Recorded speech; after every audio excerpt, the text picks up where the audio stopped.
Hello everyone, today I'm going to teach you how to prepare a cake for covering. The first thing you need is a turntable. This turntable was very cheap. I picked it up at IKEA for $9. So that's all you need. You don't need anything fancy from the cake decorating shop in that regard. The next thing you have to have is a board.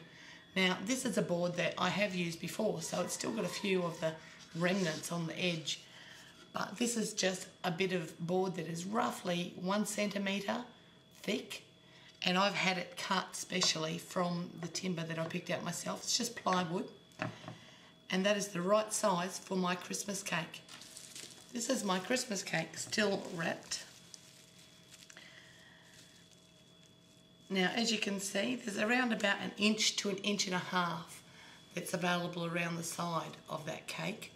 So that's plenty. You don't need it too wide or else it will look a little bit like a hat.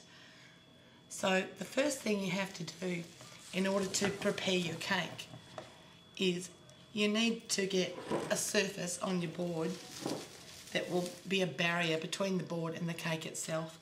So just get some of the royal icing from video number 2 that I just did, or number 3 I think it is, and just put some royal icing in the middle of the board like that. And then put down some baking paper. Now you can use any paper there, you can even use plastic if you like.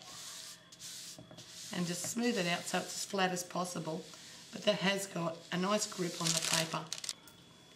The next thing you do is you put another blob of royal icing in the middle of the cake board. And this is for you to attach the actual cake.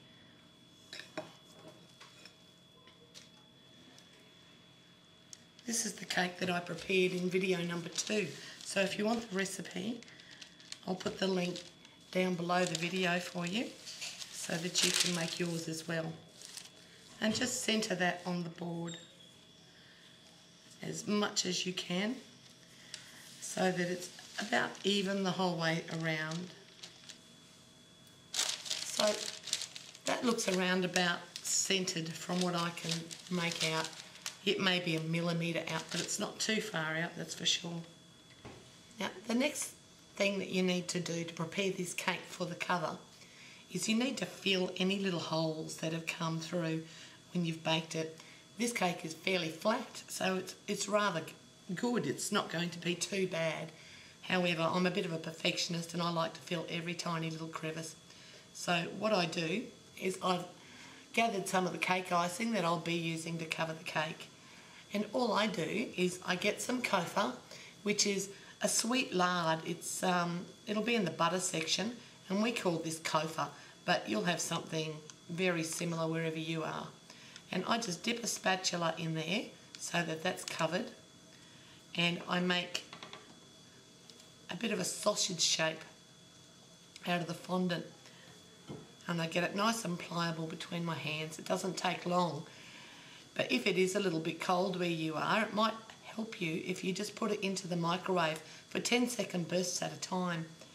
And then when you've got that in a sausage shape like that, you find a hole and you put it in and you use your spatula to just flatten it out like that. You don't want any lumps, so as flat as possible.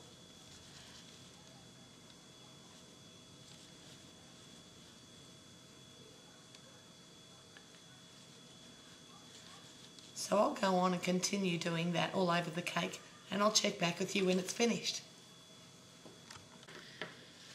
It's very important that you just get that underneath edge as well, just to make sure that the cake is straight all the way down to the base.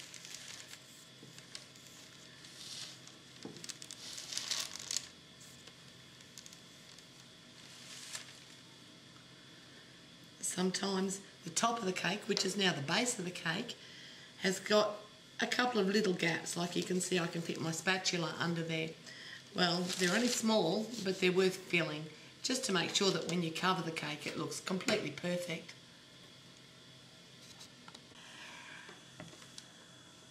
Okay everybody, that's the cake that's been plugged and filled. What I usually do for the best indication of what to do is I just close my eyes and run my hand over the top of the cake If I can feel any bumps, they need to be smoothed down a little bit. Like that. That's all right. And if there's any holes, you'll feel them on your fingertips as well.